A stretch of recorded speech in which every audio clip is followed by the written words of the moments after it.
We were just talking in the television commercial segment. I was at the Kids Bop concert at the Hollywood Bowl on Saturday night, and you saw that on the marquee. I did.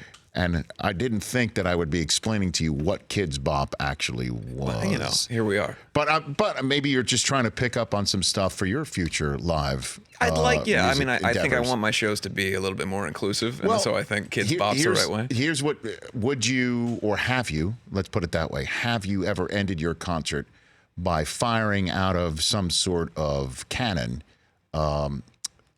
tattoos that you could just no, but I have used a your... T-shirt gun before. Okay, and it was a real problem.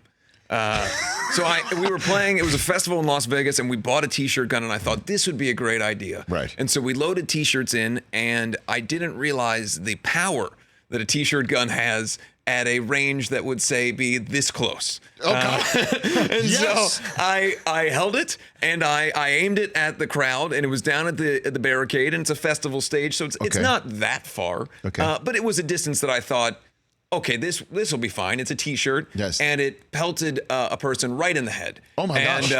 And there was no, I mean, it's a T-shirt, so there's no damage. Right. But it looked traumatic, and so I put it down, and it's sitting in storage. And this has been 5-6 years now. And that's the story of the Andy Black T-shirt gun.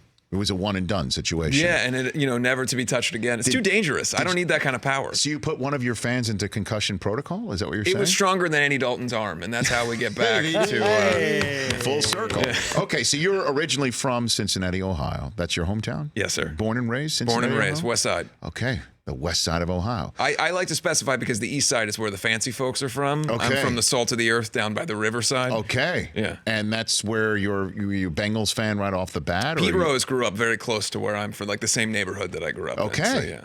So now I know where you just firing things off at people. Yeah. That's where I got that's where you picked that up from. Yeah. So huge Bengals fan. We went Riverfront Stadium back on the turf back in the old days. Oh boy. My whole life I went to the first game ever at Paul Brown Stadium. I had a piece of concrete fall from the roof and hit me in the head.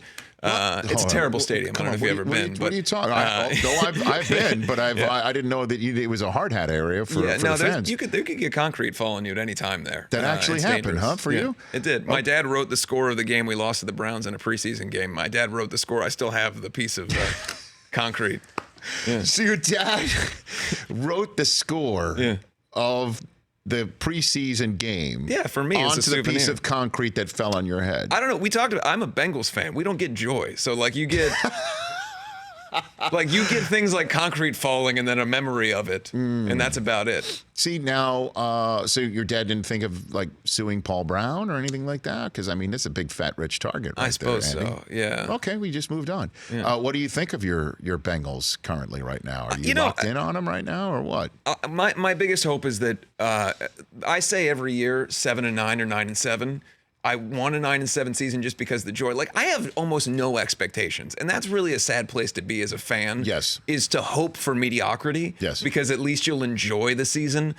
I'm so far beyond a playoff victory. They haven't won a playoff game since I was months old. Or a month old. I was 1 month old the last time we won a playoff game. My gosh. So I've never experienced that. And we came so close so many times, and there was so many. 2005, this is our year, wasn't our year. I think 2013, we all thought this was our year. I was at the game in 2015. It was my wife's first time being at a Bengals game, in a playoff game. We were all there. We were 90 seconds away from winning. My dad and I were actually crying in the rain, hugging each other. This is the first time. 90 seconds later, we lost. And I think at that point, during the meltdown at Paul Brown, that was the end for me. I kind of thought, well, I'll never get joy, so let's just hope for mediocrity. So you've tapped out then? Have you tapped out? No, I'm still there. Okay, I'm still obsessive to a point where it's unhealthy. But I've also resigned myself to how sad it's going to be. Well, I mean, you never know. I mean, the new coach, Zach Taylor, new day. Not who day anymore. It's a new day. Hey, I hadn't heard that. Is that what's being said? That's right new. now? I like that. I didn't know that. Yeah. I didn't know that. I mean, you look just as young as he is right now. I mean, how old are you? I'm 28. Okay. Yeah. You're not too far off from being the head coach of the Cincinnati Bengals. I hope so. I mean, they've never acknowledged my existence before, so maybe I could become the coach. I think you at some should. point.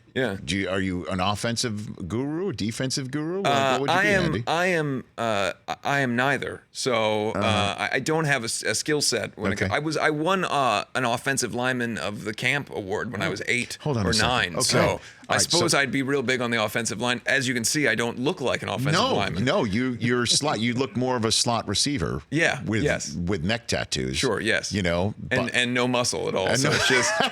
I look like if Slender Man played for the Bengals. That's called rangy. Yeah, all right, that's called rangy. I'm lean. You're lean and rangy. That's what you would be. I love the team. It's been an important part of my life, my whole life. You know, with my family. Same goes with the Reds, and it's part of who I am. And so I wish for the best. I want them to win. I love the franchise.